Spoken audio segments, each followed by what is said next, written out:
Master minds commerce చదవాలనుకునే 10th inter విద్యార్థుల తొలి ఎంపిక. అందమైన జీవితానికి స్వాగతం. నమస్తే కళ్యాణ్ గారు. కళ్యాణ్ గారు, యాజ్ యూజువల్ రెగ్యులర్గానే మనకి చాలా మెయిల్స్ వస్తున్నాయి. దాంట్లో నుంచి స్ట్రీమ్ చేస్తున్నారు మన యూనిట్ అంతా కూడా. సో నెల్లూరు నుంచి ఒక మెయిల్ ఉందండి. ప్రియాంక అమ్మాయి, తన పర్సనల్ ఇష్యూని మనకి షేర్ చేసింది. బట్ ఒకసారి మీరు కాల్ చేయమంటే చేసేస్తాను. యా,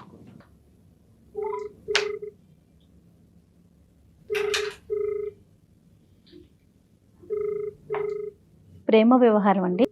మెయిల్ నేను చదివాను. మనం ఈ టైం కాల్ చేస్తామని వాళ్ళకి చెప్తారా అండి, లేదంటే సుమారుగా చెప్తాను. నేను ఒక హాఫ్ అన్ అవర్ అటు ఇటుగా చేస్తామమ్మా, మీకు ఓకేనా అనేసి. హలో హలో హలో ప్రియాంక అండి మాట్లాడేది. నేను సుమన్ టీవీ అందమైన జీవితం ప్రోగ్రామ్ నుంచి కాల్ చేస్తున్నానండి. మాట్లాడొచ్చా మీతో? ఎస్ మేడం, మాట్లాడు. అయ్యో అయ్యో, చాలా ధైర్యంగా ఉండాలమ్మా మీరు. నాతో పాటు డాక్టర్ గారు కూడా ఉన్నారు. మీ మెయిల్ గురించి చాలా బ్రీఫ్గా నేను చెప్పాను. ఒకసారి డాక్టర్ గారితో మాట్లాడతారా? ప్రియాంక నమస్తే అమ్మా. నువ్వు కొద్దిగా నిన్ను ఓదార్చుకుంటూ మాతో కొద్దిగా గట్టిగా మాట్లాడితే మనకు సమస్యకి క్లియర్గా అర్థం అవుతుంది, పరిష్కారం కూడా చెప్పడం ఈజీ అవుతుంది. ఎంతమ్మా మీ వయసు ఎంత, మీరు ఎక్కడి నుంచి మాట్లాడుతున్నారు? మాది నెల్లూరు సార్. ఓకే, నా వయసు 26 సంవత్సరాలు. ఓకే. ఏంటమ్మా సమస్య నా ఏంటి? పేరు ప్రియాంక సార్. ఎస్, నేను డిగ్రీ వరకు నెల్లూరులో చేశాను సార్. Very good. పీజీ కోసం హైదరాబాద్ కు వచ్చాను. Very good. పీజీ చేయడానికి ప్రొఫెసర్ కావాలని నా డ్రీమ్ సార్. ప్రొఫెసర్ క్యాంపస్ లో జాయిన్ అయ్యాను. ఆఫ్టర్నూన్ నాకు చిన్నప్పటి నుంచి డాన్స్ అంటే బాగా ఇష్టం సార్. ఇంకా కాలేజ్ అయిన తర్వాత డాన్స్ స్కూల్లో జాయిన్ అయ్యాను. చెప్పండి అమ్మా. నేను చేసింది ఇంకా తప్పు సార్. అసలు నా జీవితం అంతా నాశనం అయిపోయింది. అయ్యో, చెప్పమ్మా, ఏమైందో చెప్పండి. ఏంటి అంత బాధ ఏంటో చెప్పండి ఒక్కసారి. ప్రియాంక, కొంచెం ధైర్యం చేసుకొని చెప్పండి. మెయిల్ చేశారు చాలా ధైర్యంగా. అలానే డాక్టర్ గారితో మాట్లాడితే మీకు సరైన సలహాలు ఇవ్వడానికి అవకాశం ఉంటుంది. ప్రతి సమస్యకి పరిష్కారం ఉంటుంది ప్రియాంక. నువ్వు ఉన్న పరిస్థితుల్లో బహుశా ఎవరు నీకు తోడలేరేమో. దానివల్ల ఏంటంటే అన్ని సమస్యలు నాకే వచ్చినాయి, దీనికి పరిష్కారం లేదనే ఒక భావానికి రావటం వల్ల నీలో అంత బాధ కనిపిస్తుంది. నువ్వు మాకు చెప్పు, ఖచ్చితంగా సొల్యూషన్ దొరుకుతుందమ్మా. 100%. నా పేరెంట్స్ నన్ను చాలా బాగా పెంచారు సార్. నాకు అన్ని ఇచ్చారు వాళ్ళు. మంచి చదువు, లైఫ్ అన్ని. నేను ఎప్పుడు ఏది చెప్పినా వాళ్ళకి నమ్మకం. నా డెసిషన్ అంటేనే ఒక నమ్మకం. అదే నమ్మకంతో వాళ్ళు నన్ను ఇక్కడ వరకు పంపించారు. చాలా డ్రీమ్స్ తో వచ్చాను. ఓకే. ఇక్కడ డాన్స్ స్కూల్లో జాయిన్ అయ్యాను. అక్కడ ఒక అతను నాకు బాగా నచ్చారు సార్. తను కూడా అక్కడే డాన్స్ కోసం వచ్చారు సార్. ఓకే. తను ఎవరు? నాకంటే 2 సంవత్సరాలు పెద్ద సార్. తను 28 సంవత్సరాలు తనకి. పర్వాలేదు. ఓకే. వాళ్ళ ఊరు గద్వాలు, తెలంగాణ సైడ్. ఓకే. తను నాతో పరిచయం చేసుకున్నాడు. అందరూ తనని ఫాలో అవుతుంటే తను మాత్రం నన్ను ఫాలో అయ్యాడు. ప్రియా ప్రియా అంటూ నా వెంట పడ్డాడు. ఒకనొక రోజు తను నాకు ప్రపోజ్ చేశాడు. నేను అస్సలు నమ్మలేదు. ఎందుకంటే నేను ఎప్పుడు నా చదువు, నా లైఫ్ అలానే ఉన్నాను. నేను తనని ఎప్పుడు పట్టించుకోలేదు. తనే నన్ను ఫాలో అయ్యేవాడు. అందరూ తనని క్రేజీగా ఇష్టపడేవాళ్ళు. అమ్మాయిలు తన బ్యాచ్ లో డాన్స్ చేయాలని, ఇంకా కొరియోగ్రాఫర్ కి అయితే ఫేవరెట్. అసలు ఆ కాస్ట్యూమ్స్, ఆ మెయింటెనెన్స్ అవన్నీ ఎంత క్రేజీగా ఉన్నాయంటే, అయినా అందరూ తన వెంట పడ్డా నేను మాత్రం నా గోల్ తోనే ఉన్నాను. నేను ఎప్పుడు కూడా అసలు అటువైపు వెళ్ళాలనుకోలేదు. తనే ప్రియా ప్రియా అని నా వెంట పడ్డాడు. ఆ మాటలతోనే మాయ చేస్తాడు సార్ అసలు. అందుకే నేను రోజు నీ ముందు ఉంటే నీకు అర్థం అవుతుంది, నేనంటే ఏంటని అర్థం అవుతోంది. పరిచయం చేసుకోవడం కన్నా చూపించడం ఇంకా బాగుంటుంది అని చెప్పి నాకు అలా ప్రపోజ్ చేశారు సార్. నేను కొంచెం టైం తీసుకున్నాను. ఎంత టైం అమ్మా? కొంచెం ఎంత? కొంచెం 2 వీక్స్ అలా టైం తీసుకున్నాను సార్. చాలా ఎక్కువ తీసుకున్నావు. అంటే రోజు మేము అక్కడ మీట్ అవుతాం సార్. మాకు 3 to 6 వరకు క్లాస్ ఉంటది, డాన్స్ క్లాస్. 3 correct. అవర్స్ మేము స్పెండ్ చేస్తాము. అది ఓకేనమ్మా, కానీ డాన్స్ చేయడానికి వచ్చేటటువంటి వాడు జీవితంలో ఒక భాగస్వామి అవుతాడు అంటే కనుక దానికి 2 వారాలేనమ్మా వ్యవధి పట్టేది మనకి. సరే చెప్పమ్మా, నువ్వు చెప్పు. నేను సెపరేట్ గా ఎంక్వైరీ చేయాల్సిన అవసరం లేదు సార్. ఇంకా తన గురించే ఉంటది, అందరూ తన గురించే మాట్లాడు వాళ్ళు, అందరూ తననే ఇష్టపడే వాళ్ళు. నేను ఇష్టపడకుంటే అది నా ఫాల్ట్ ఏమో అన్నంత ఇష్టం, అంత ఫాలోవర్స్ ఉన్నారు ఆయన. చాలా మంచి పాయింట్. ఓకే ఓకే ఓకే చెప్పమ్మా. అలా నేను ఇంకా ఒప్పుకున్నాను సార్ ఫైనల్ గా. ఓ మేము చాలా హ్యాపీగా ఉన్నాం 1 year. 1 year. నాకు ఇష్టమైనవన్నీ నేను అడక్క ముందే తను తెలుసుకొని తెచ్చేవాడు. నా ఫేవరెట్ ప్లేసెస్ కి తను తీసుకెళ్లేవాడు. పెళ్లి చేసుకుని హ్యాపీగా ఉన్నారా? ఇంకా లేదు సార్, 1 year నేను అప్పుడే నేను అంత డెసిషన్ తీసుకోలేదు. ఒక 1 year తనతో నేను ఉన్నాను. అంటే ప్రేమలో ఉన్నారా, ఒకే ఇంట్లో ఉన్నారా? అలా కాదు సార్, లవ్ చేసాం సార్. జస్ట్ డైలీ కలవడం, వీకెండ్స్ బయటికి వెళ్ళడం అలాగా. సరే ఓకే ఒక ఎథికల్ డిఫరెన్స్ అయితే ఇదైతే మెయింటైన్ చేశారు. ఓకే 1 year తర్వాత ఏమైందమ్మా? ఇంకా 1 year తర్వాత తను మ్యారేజ్ చేసుకుందామని మళ్ళీ తనే ప్రపోజ్ చేశాడు. మ్యారేజ్ ప్రపోజ్ కూడా తనే చేశాడు. నేను కాదు.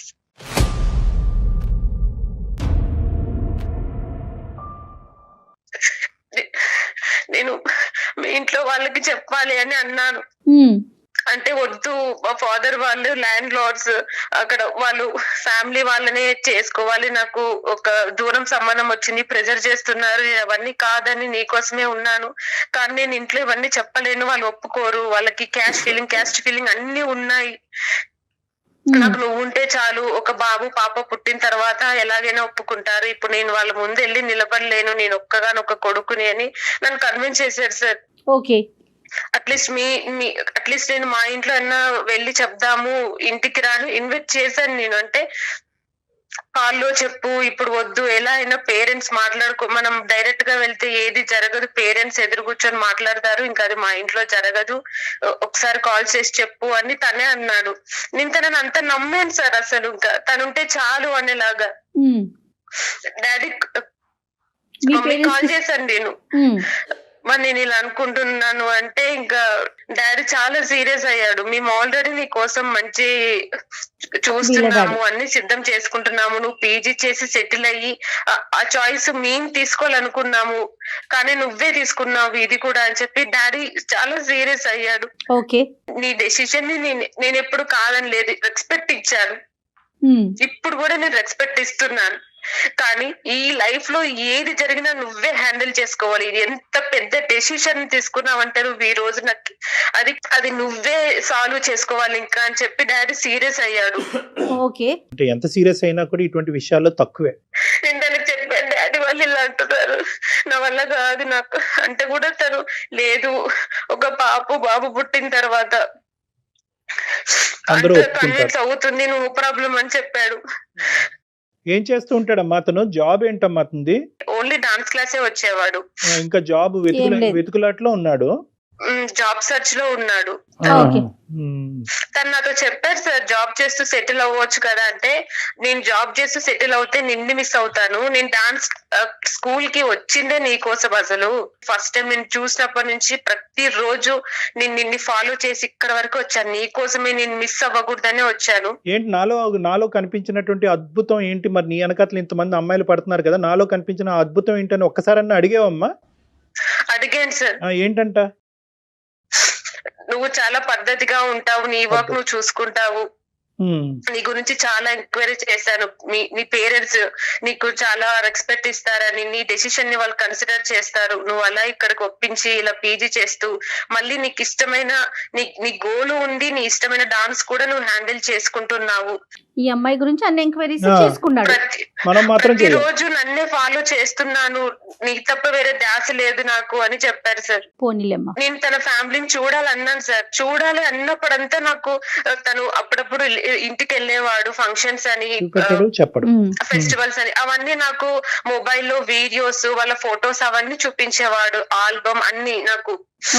అంటే తను 3 days ఉంటే ఆ 3 days నాకు వీడియో కాల్ చేసి తన రూమ్ చూయించడం, వాళ్ళ ఇల్లు చూయించడము. తను అక్కడ 3 days ఉన్నా 4 days ఉన్నా ఆ డేస్ కూడా నాతోనే ఉన్నట్టు ఉంటది సార్.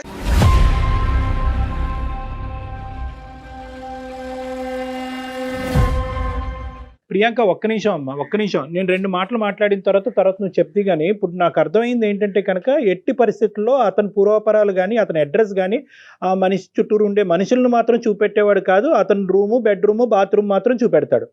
అలా కాదు సార్. లంచ్ చేసేటప్పుడు అమ్మ ఇలా చేసింది చూడు లంచ్ అని ఇలా చూపించడము. వాళ్ళ అమ్మ వండిన అన్నము కూర కాదు చూపించటం, వాళ్ళ అమ్మని పరిచయం చేశాడా మీకు ఫోన్ లో? ఇంట్లో వాళ్ళు స్ట్రిక్ట్ కాబట్టి అలా అసలు నేను ఒక అమ్మాయితో మాట్లాడుతున్నానని తెలిస్తేనే చాలా గొడవలు జరుగుతాయి. అందుకే అలా ఎప్పుడు మాట్లాడించలేదు. అతని పేరేంటి ఇంతకి? విశ్వాస్. ఓకే అమ్మా, విశ్వాసం. సరే, తర్వాత ఏమైందమ్మా చెప్పమ్మా. తర్వాత పెళ్లి చేసుకున్నారా? గుళ్ళో మ్యారేజ్ చేసుకున్నాం సార్. రిజిస్టర్ మ్యారేజా గుళ్ళోనండి? రిజిస్టర్ మ్యారేజ్ అడిగాను నేను. రిజిస్టర్ మ్యారేజ్ చేసుకుందాం అంటే అలా వద్దు, ఎందుకంటే సాక్షి సంతకాలకి ఎవరు రారు, మీ వాళ్ళైనా మా వాళ్ళైనా రారు.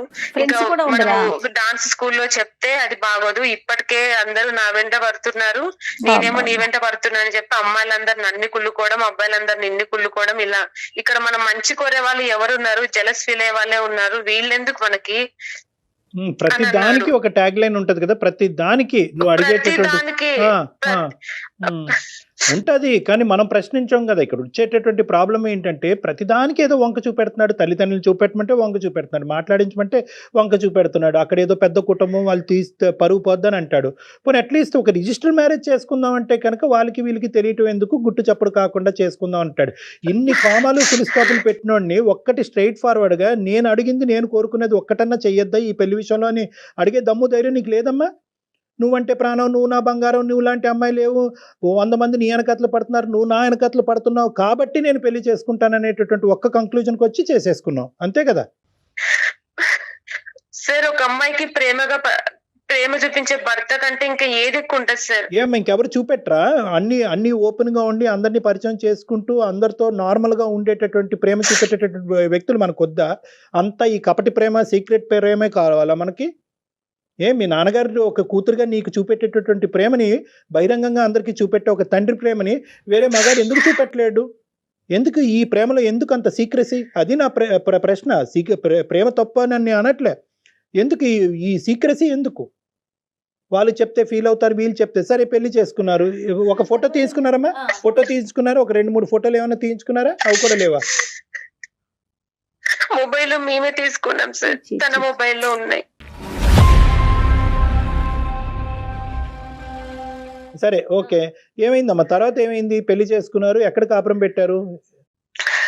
హైదరాబాద్ లోనే ఒక చిన్న ఇల్లు తీసుకొని అక్కడే ఉన్నాం సార్. ఇంకా నేను డాన్స్ మానేసి పార్ట్ టైం జాబ్ కి వెళ్ళాను ఫస్ట్. ఓకే. నీ కాలేజ్ ఫీజులు ఇవన్నీ కూడా ఇంకా ఓవర్సీస్ ఏనమ్మా? అదే నాన్నగారేనా? నీ అమ్మాయితో గట్టిగా మాట్లాడాలో తెలియదు, మెతగ్గా దువ్వాలో తెలియదు. కాదమ్మా ప్రియాంక, ఒకే ఇంట్లో ఉన్నాం మేడం. ఇంకా స్టార్ట్ చేసాము న్యూ లైఫ్ ని, కొత్త కాపురం మొదలు పెట్టారు. రైట్. తర్వాత కాలేజ్ అవన్నీ మానేశాను, అయిపోయింది. పార్ట్ టైం జాబ్ కి వెళ్తుంది కదా, మరి ఇల్లు గడవాలిగా. కొన్నాళ్ళకి నాకు ప్రెగ్నెన్సీ వచ్చింది. 7th మంత్ అప్పుడు ఒక రోజు నన్ను కూర్చోబెట్టి నీకు ఒక విషయం చెప్పాలన్నాడు.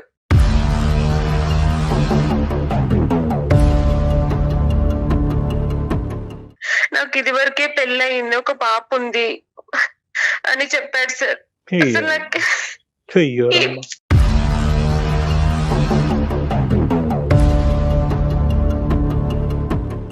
ఇప్పుడు నువ్వు ప్రెగ్నెంటా? అప్పుడు సార్ 7th మంత్ నాకు. అప్పుడు 7th మంత్. ఇప్పుడు ఎంత? ఇప్పుడు చిన్న పాప ఉంది సార్, పాపకి 5 years ఇప్పుడు.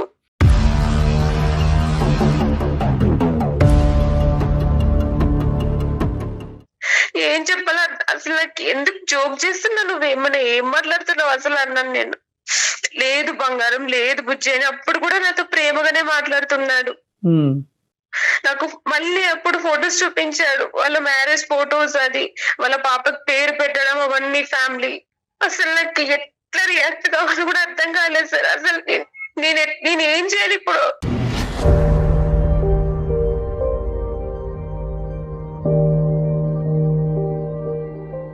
నువ్వు 7వ నెల ప్రెగ్నెంట్ గా ఉన్నప్పుడు ఇతనేమో వచ్చి నువ్వు ఒక్కదానివే కాదు, నాకు ఇంకో ఆమె కూడా ఉంది, ఆ అమ్మాయితో ఒక ఫ్యామిలీ ఉంది, ఇది సెకండ్ ఫ్యామిలీ అన్నట్టుగా చెప్పాడు, అంతేనా? అవును సార్. సరిపోయింది. ఇది జరగకపోతే మేము ఆశ్చర్యపడాలి. మాకేం పెద్ద ఆశ్చర్యంగా అనిపించట్లేదు. ఎందుకంటే మొదటి నుంచి ఎందుకు ఇంత కవరింగ్ నాటకం ఆడుతున్నాడు అనేటటువంటిది మాకందరికీ అర్థమైంది. ప్రపంచంలో ఎల్‌కేజీ పిల్లోడికి కూడా అర్థం అవుతుంది. నీకు అర్థం కాలేదు. సరే, తర్వాత ఏమైందమ్మా? ఏమన్నావు? నువ్వు ఎలా రియాక్ట్ అయ్యావు? ఓకే, నువ్వు షాక్ అయ్యావు, బాధపడ్డావు, ఏడ్చావు. నీకు మా పూర్తి సానుభూతి ఉంది. నీ పిచ్చి నెక్స్ట్ ఏంటి? నెక్స్ట్ ఏం జరిగింది? పాపని నేనే చూసుకుంటున్నాను ఇంక అప్పటి నుంచి. ఓకే, అతను ఎక్కడ తను ఉన్నారు? ఇంకా ఎప్పట్లాగే ఊరు వెళ్తున్నాడు, వస్తున్నాడు. ఇంకా నన్ను సరిగ్గా పట్టించుకోవడం లేదు. మెల్లమెల్లగా జాబ్ కూడా లేదు ఇంకా వాడికి. నేనే ఇంట్లో పాపని అన్ని చూసుకుంటున్నాను.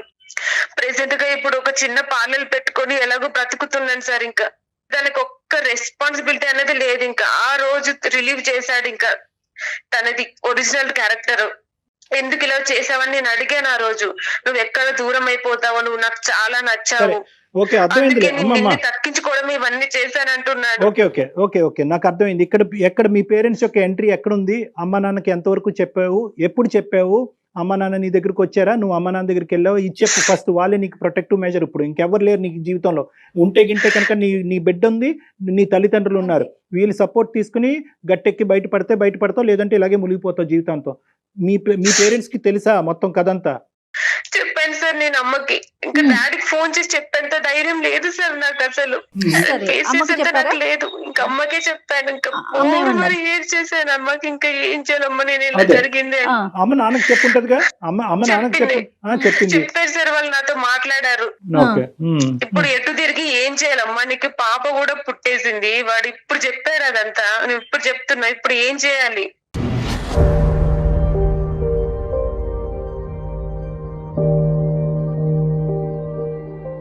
ఇది పెళ్లి కాదు. నెంబర్ 1 నువ్వు గుర్తుపెట్టుకోవాల్సింది ఏంటంటే, గుడిలో పెళ్లి చేసుకున్నా, ఫోటోలు తీసుకున్నా, ఏం చేసుకున్నా కూడా ఫస్ట్ ఆఫ్ ఆల్ ఇది పెళ్లి కింద పరిగణలోకి రాదు. ఎందుకంటే legally this is not correct marriage. So ఇది పెళ్లి కాదు. ఇదే చెప్తున్నారు సార్. నేను పోలీస్ కంప్లైంట్ ఇస్తే కూడా ఇదే చెప్తున్నారు.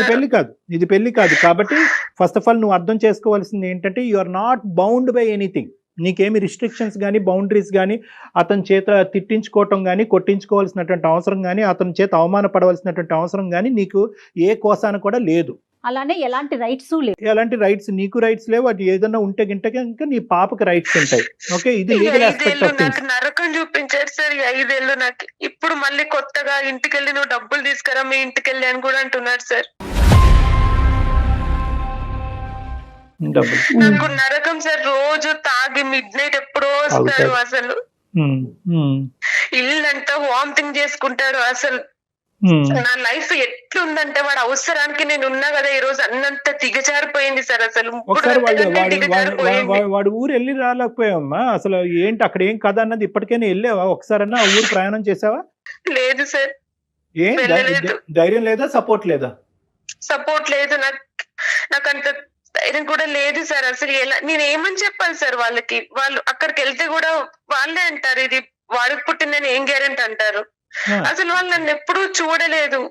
నేను ఇప్పుడు వెళ్ళి మీ అబ్బాయికి నేను వైఫ్ అంటే ఎవరు నమ్ముతారు సార్ నన్ను?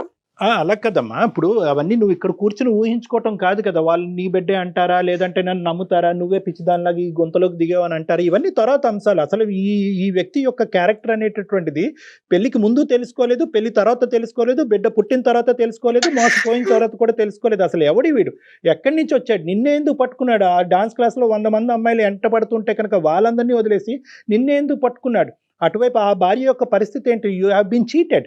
నేను చీట్ చేయబడ్డాను అనేటటువంటి అంశం నువ్వు గట్టిగా మాట్లాడి ఆ ఊర్లోకి వెళ్ళి పంచాయతీ పెట్టకపోతే ఎలా? ఎన్ని పంచాయతీలు చేసినా వాళ్ళ ముందు అన్ని చెప్తారు సార్. లేదు, నేను ప్రేమగానే చూసుకుంటున్నా నా భార్యని, నా బుజ్జి, నా బంగారం అంటారు సార్. ఎవరికైనా సపోర్ట్ తీసుకుని వెళ్ళాలంటే కూడా అసలు నువ్వే వైఫ్ కాదు, ఇది ఇల్లీగల్. అసలు ఎలా వెళ్ళాలి అక్కడికి? నాకు ఇప్పుడు సపోర్ట్ లేదు. పోలీస్ కంప్లైంట్ ఇచ్చిన వాళ్ళు నాకే కౌన్సిలింగ్ ఇచ్చి నన్ను తిరిగి వెళ్ళమంటారు. అవును కరెక్ట్. అక్కడ వీడు బుద్ధిమంతుల్లాగా మాట్లాడతారు సార్. అలా ఏం లేదు, ఏదో చిన్న చిన్న గొడవలు అంతే అంటాడు వాళ్ళ ముందు. సో అక్కడికి వెళ్ళైతే నువ్వు మాట్లాడదలుచుకోలేదు, అతను పరువు తలుచుకోలేదు, ఎందుకు ఇలా మోసం చేశాడు అనేటటువంటి అంశం గురించి పూర్వపరాలు తెలుసుకునేటటువంటి ఆలోచన కూడా నీకు లేదు. The only question in front of అందమైన జీవితం ఈస్, నువ్వు మమ్మల్ని అడిగేది ఏంటంటే ఇందులో ఉండాలా, దులుపుకోవాలా? అంతేనా? నేను చాలా ఆలోచించాను. ఫ్యామిలీ గురించి అన్ని. ఒకవేళ నేను అలా వెళ్తే నా ఫ్యామిలీ బయటకు వస్తుంది. ఇప్పుడు ఏదో గుట్టు చప్పుడు కాకుండా ఉన్నాను. నాకు మ్యారేజ్ అయిందని కూడా నా రిలేటివ్స్ కూడా తెలియదు ఇప్పుడు అసలు. ఏదో అమ్మాయి చదువుకుంటుంది, సెటిల్ అయింది అనేలాగే మా పేరెంట్స్ కవర్ చేశారు. ఇంత జరుగుతుంది నా లైఫ్ లో అని చెప్పి వాళ్ళు ఎవరికి చెప్పలేదు. నో అమ్మ, ఇప్పుడు ఇక్కడ 2 అంశాలు జాగ్రత్తగా గుర్తుపెట్టుకో ప్రియాంక. వాళ్ళ ఇంటికి వెళ్ళి అన్ని గొడవలు చేస్తే నా ఫ్యామిలీ రోడ్డున పడుతుంది సార్. ఓకే, నువ్వు అక్కడికి వెళ్ళి పరువు తీసేటటువంటి ప్రయత్నం చేయవు కాబట్టి ఆ సబ్జెక్ట్ వదిలేసే, దాని గురించి మాట్లాడద్దు. ఇంకా ఇక్కడ మీ కుటుంబ సభ్యులకి ఎవరికి తెలియదు ఈ పరువుని కాపాడుకోవాలి, అట్ ద సేమ్ టైం నా జీవితాన్ని కాపాడుకోవాలి అనేటటువంటిది చాలా కష్టం అమ్మా. నువ్వు ఎక్కడో చోట నుంచి ఏదో ఒక ధైర్యం తెచ్చుకోవాలి, ఒక సపోర్ట్ అయితే ఖచ్చితంగా తీసుకోవాలి. ఇప్పుడు నాకు ఒక పాప ఉంది సార్, దానికి 5 ఏళ్ళు. ఇప్పుడు పాపను బాగా చూసుకుంటాడా? పాపకు కావాల్సినవన్నీ చూస్తుందా? పాప అతనికి బాండ్ అయిందా? అన్ని సిగ్గు వదిలి చెప్తున్నా కదా, ఇప్పటికీ ఆ పాపకు ఒక్క డైపర్ కూడా తెలియదు. వాడు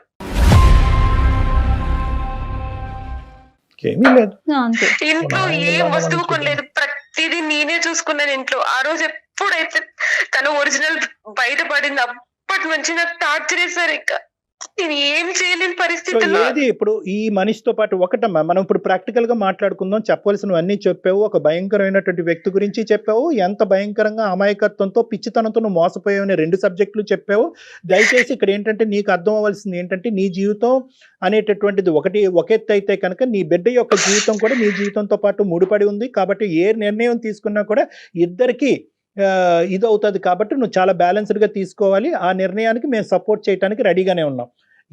వాడిని పనిష్ చేయాలా, లేదు వాడి గినిష్మెంట్ పరువు ఇవన్నీ పక్కన పెట్టాలి అంటే కనుక నువ్వు ఇందులో ఉంటావా? అతను ఒక తండ్రిలాగా అతను చూసుకుంటూ, అతను ఎప్పుడు వస్తే అప్పుడు వెయిట్ చేస్తూ, ఎప్పుడు పోతే అప్పుడు పోయేటటువంటి విధంగా ఉండాలి అనుకుంటున్నావా? లేదు ఇటువంటి పరువు తక్కువైనటువంటి జీవితం రేపొద్దు నువ్వెవరు అమ్మా అతనికి అనే ప్రశ్న నా బిడ్డ దగ్గర నుంచి వచ్చేంత వరకు నేను వెయిట్ చేయకూడదు, ఈ లోపలే నేను బయటపడాలి అనేటటువంటి ఆలోచనలో ఉన్నా. ఈ 3 ఆప్షన్స్ నీ ఎదురుగుంటా ఉన్నాయి.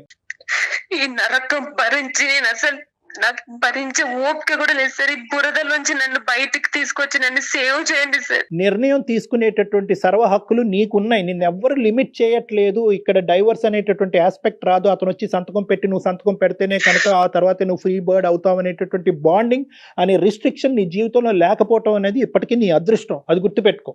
వెళ్ళు మీ అమ్మ నాన్న దగ్గరికి వెళ్ళు, జరిగిన తప్పే వాళ్ళ కాళ్ళ మీద పడు, వాళ్ళ తప్పేం జరిగిందో అన్నది చెప్పు. నీ బిడ్డను అక్కడ చూపెట్టు, ఆ బిడ్డను ఒక మంచి స్కూల్లో జాయిన్ చేయి, నీ జీవితాన్ని ప్రారంభించు. పరువు ప్రతిష్ట, ఊర్లో పరువు పోతుంది, తల్లిదండ్రులు పరువు పోతుంది, ఇవన్నీ తర్వాత మాట్లాడుకుందాం. ప్రధానంగా ఇక్కడ కావాల్సింది ఏంటంటే నీ జీవితం, ఆ బిడ్డ యొక్క భవిష్యత్తు. దీనికి మించినటువంటిది ఏది లేదు నేను అనుకోవటం. ఈరోజు వాళ్ళు ఇక్కడికి వచ్చినా నువ్వు అక్కడికి వెళ్ళినా ఏ ఆప్షన్ అయినా at the end of the day నీకంటూ ఏదైనా ఒక ఆస్కారం ఉంది అంటే కనుక నిన్ను కని పెంచి అల్లారు ముద్దుగా చూసుకున్నటువంటి నీ తల్లిదండ్రులు ఇప్పటికీ నీకు ఉన్నారు అనేది నీకు ప్రధానమైనటువంటి అదృష్టం. ఇది మర్చిపోవద్దు. వాళ్ళు ఇప్పటికీ వాళ్ళ డోర్స్ ఓపెన్ చేశారు, ఇప్పటికీ నువ్వు వెళ్ళొచ్చు. కానీ నువ్వు ఇంకా ఈ బంగారం బుజ్జి ఈ మత్తులోనే ఉన్నావని నాకు అనిపిస్తుంది. వాడు ఇంకా డబుల్ గేమ్ ఆడుతున్నాడు. జీవితాంతం నీ జీవితం నీ చేతి చదువు మానిపించాడు, నీకు ఒక భవిష్యత్తు లేకుండా చేశాడు, నీ కూతురికి ఒక భవిష్యత్తు లేకుండా చేశాడు. అన్ని విధాలుగా నిన్ను ఒక శాపగ్రస్తుల్లాగా చేసినటువంటి వ్యక్తి కేవలం బంగారం బుజ్జి నిన్ను బాగా చూసుకుంటాను, నువ్వు ఇక్కడే ఉండు, నీకేం కావాలంటే అది ఇస్తానని చెప్పి ఇటు దేవులాడేటటువంటి వాడితో ఒక డాష్గా ఉండాలి అనేటటువంటి నిర్ణయం దయచేసి ఇప్పటికైనా విరమించుకోమ్మా. ఇది నా తరపున ఉండేటటువంటి బలమైనటువంటి సలహా. నీకు చదువు ఉంది, ఉద్యోగం వచ్చేటటువంటి అవకాశం ఉంది, తల్లిదండ్రుల యొక్క సపోర్ట్ ఉంది, ఈ వాతావరణం కాకపోతే వేరే వాతావరణంలో ఉండేటటువంటి దానికి అవకాశం ఉంది. ఇన్ని ఉన్నా కూడా ఇప్పటికి కూడా ఇవి కాలదనుకుంటే కనుక నీ కర్మకి మేము ఎవరు బాధ్యులం కాదు. అర్థమవుతుందమ్మా? ప్రాక్టికల్ గా ఆలోచించండి ప్రియాంక. డాక్టర్ గారు చాలా క్లియర్ గా చెప్పారు. మీ అదృష్టం మీకంటూ ఒక సర్కిల్లో లేరు. అతని విషయంలో మీ ఎప్పుడు కావాలంటే అప్పుడు బయటకు వచ్చేయచ్చు. తల్లిదండ్రుల దగ్గరికి వెళ్ళండి, వాళ్ళ కాళ్ళ మీద పడండి, ఖచ్చితంగా క్షమిస్తారు. మీరు చెప్పినట్టు చేస్తాను. నీకు ఇంకా ఏమైనా డౌట్ ఉంటే కనుక మాకు కాల్ చేయి, మేము మాట్లాడతాము, మేము సపోర్ట్ ఇస్తాం, నీకు కావాల్సినటువంటి సపోర్ట్ ఇస్తాం. నువ్వు ధైర్యంగా వెళ్ళి మీ తల్లిదండ్రులకి ఇది విడమర్చి చెప్పలేనటువంటి పరిస్థితి ఉంటే కనుక ఆ ఇమోషనల్గా వాళ్ళకి కన్వే చేసేటటువంటి ప్రయత్నం నన్ను చేయమన్నా నేను చేస్తా. ఇక్కడ ఉండి ఏదో ఒక బ్యూటీ పార్లర్ నడిపిస్తున్నావే కానీ బహుశా నీకు కావాల్సింది ఏంటంటే ఒక ఇమోషనల్ అండ్ మోరల్ సపోర్ట్ కావాలి. ఇప్పుడు అర్జెంట్గా నీకు అది కావాలి. డైలమాలో ఉంది తను. లేదంటే ఇదే తప్పులు ఇలా కంటిన్యూ అవుతూనే ఉంటాయి, ఇంకా రోజులు వెళ్ళిపోతూనే ఉంటాయి కదా. పాప పెరిగిపోతుంది కదా. ఏమీ లేదు, ఒకే కాంప్రమైజ్. వాడు బాగానే చూసుకుంటున్నాడు కదండి, నాకు కావాల్సింది ఇస్తున్నాడు కదండి, తిడితే ఏంటి, తాగితే ఏంటి, కొడితే ఏంటి, బిడ్డకి తండ్రి అయితే కావాలి కదండి. ఇటువంటి యాంగిల్స్లో మాట్లాడుతూ ఏమవుతుందంటే కాలయాపన చేస్తూ ఇంకా అది ఆ ఊబిలో అలా కూరుకుపోతూ ఒక జీవోత్సవంలాగా బతుకుతూ ఉంటుంది. ఇందులోనే ఒక మంచి రోజు ఎత్తుక్కుంటాను, రేపు తాగకుండా వస్తాడేమో, ఎల్లుండి తాగకుండా వస్తాడు, ఈ రోజు కొట్టిన మగాడు రేపు కొట్టడేమో, నా బిడ్డను అయితే బాగానే చూసుకుంటాడేమో, రేపొద్దున వాడు ఆస్తులు ఎంతో కొంత పైసా ఇస్తాడని చెప్పి అక్కడ అడుక్కు తినేటటువంటి బ్రతుకులా బతుకుతూ ఉంటాడు. నేను ఒకటే చెప్తా ఉంటాను, 7 సంవత్సరాల పాటు, లేదంటే ప్రేమించుకున్నప్పుడు 1 సంవత్సరం అవనియండి, లేదంటే ఈ 5 సంవత్సరాల ప్రయాణం అప్పుడు మారినటువంటి వ్యక్తి రేపొద్దున మారుతాడా? మారలేడు. అతను సుఖాన్ని మరిగినటువంటి వాడు, జలసాలకు మరిగినటువంటి వాడు, కాంబినేషన్ ఆఫ్ హైదరాబాద్ వర్సెస్ గజ్వేలో ఈ 2 కాంబినేషన్ ఆనందంగా ఎంజాయ్ చేస్తున్నటువంటి ఒక జల్సా పురుషుడు. వాడికి నీ జీవితం అక్కర్లేదు, నీ భవిష్యత్తు అక్కర్లేదు, నీ కూతురి యొక్క భవిష్యత్తు అస్సలే అక్కర్లేదు, నీ పరువు ప్రతిష్టల గురించి వాడు ఆలోచించట్లేదు. ఎవడు ఆలోచించినప్పుడు నీ కూతురి యొక్క భవిష్యత్తు, పరువు ప్రతిష్ట గురించి నువ్వు ఆలోచించకపోతే ఎవరు ఆలోచిస్తారు? So my equation is very straight forward. Go back to face 1. ఏదైతే మీ తల్లిదండ్రులు కర్మ కొద్ది ఇక్కడికి వచ్చి ఇక్కడ ఇరుక్కున్నావేమో నాకు తెలియదు, కానీ go back to the face 1. నీ తల్లిదండ్రులు ఉన్నారు, వాళ్ళని కాపాడుకో, వాళ్ళని చూసుకో, వాళ్ళ ప్రేమను పొందు, వాళ్ళ సపోర్ట్ తీసుకో, ఈ దరిద్రం నుంచి బయటపడి. ఇంతకంటే సింపుల్ సొల్యూషన్ నేనేమి చెప్పలేను. ఓకేనా ప్రియాంక? Okay sir. ఇంకా ఫర్దర్ గా మీకు ఎలాంటి హెల్ప్ కావాలన్నా కూడా, డాక్టర్ గారితో పర్సనల్ గా మాట్లాడాలనుకున్నా కూడా చెప్పండి, డాక్టర్ గారి నెంబర్ ఫార్వర్డ్ చేస్తాను. రైట్? Okay madam. ఓకే, ధైర్యంగా ఉండండి. ఆల్ ద బెస్ట్ నాన్న. మంచి నిర్ణయం తీసుకో, సపోర్ట్ తీసుకో, ఫ్యామిలీ సపోర్ట్ తీసుకో. మాకంటే పెద్ద కౌన్సిలర్స్ ఎవరైనా ఉన్నారంటే అది మీ తల్లిదండ్రులు, ఫ్యామిలీ మెంబర్స్. అది మర్చిపోద్దు. ఓకేనా? Bye. All the best. God bless. ఇది మనం మాట్లాడుకోవటానికి కూడా అంటే ఎంత ఫూలిష్ గా నమ్మేస్తున్నారంటే, చదువుకున్న పిల్లలు అయ్యండి, అతను తెలీదు, అతని కుటుంబం తెలీదు, ఇల్లు తెలీదు, వాకిలు తెలీదు. ఈ ప్రేమ అనేటటువంటి ఒక ముసుగు, ఒక మత్తు. అమ్మాయి ఇప్పటికీ కాంప్రమైజ్ అయ్యే ఉంది కళ్యాణ్ గారు. మనకు మీరు అన్నట్లుగా మాటలను బట్టి తప్పక ఇంకేంటంటే ఇంక ఇలా బతికేద్దాము, ఏముందిలే, అటువైపు వెళ్తే కుటుంబ పరుగు పోతుంది, ఇటువైపు పోతే కనుక వాడి పరుగు పోతుంది, ప్రస్తుతానికైతే వీడు బాగానే చూసుకుంటున్నాడు కాబట్టి ఇంతకంటే దరిద్రంగా చూసుకున్నప్పుడు చూద్దాం అనేటటువంటి ఆలోచనతో ఆ ఊబులు అలా కూరుకుపోతూ ఉంటారు, సర్వనాశనం అయిపోతారు. సో ఈ అమ్మాయి అదృష్టం కొద్దీ మనకు ఫోన్ చేసింది. బహుశా ఈ అమ్మాయి యొక్క సీక్వెన్స్ ద్వారా చాలా మందికి నా మెసేజ్ వెళ్ళాలి అనేటటువంటి నా కోరిక. అసెస్ చేసేటప్పుడు చాలా జాగ్రత్తగా అసెస్ చేయండి. ప్రేమ అనేటటువంటిది ఎంత ఇంపార్టెంటో ఆ మనిషి యొక్క పూర్వాపరాలు తెలుసుకుని, ఆ ఫ్యామిలీ యొక్క బ్యాక్గ్రౌండ్ తెలుసుకుని, వీడి క్యారెక్టర్ యొక్క బ్యాక్గ్రౌండ్ తెలుసుకుని, నీ ఫ్యామిలీ యొక్క సపోర్ట్ తీసుకుని ఆ ప్రేమని పెళ్లి కింద మార్చుకోండి. బహుశా నాకు తెలిసి మీరు ప్రాక్టికల్ గా కూడా చాలా కేసులు చూస్తున్నారు, చాలా ఎమోషన్ అవుతున్నారు. అదే అర్థమవుతుంది. రైట్ అండి, థ్యాంక్ యూ సో మచ్. నమస్తే.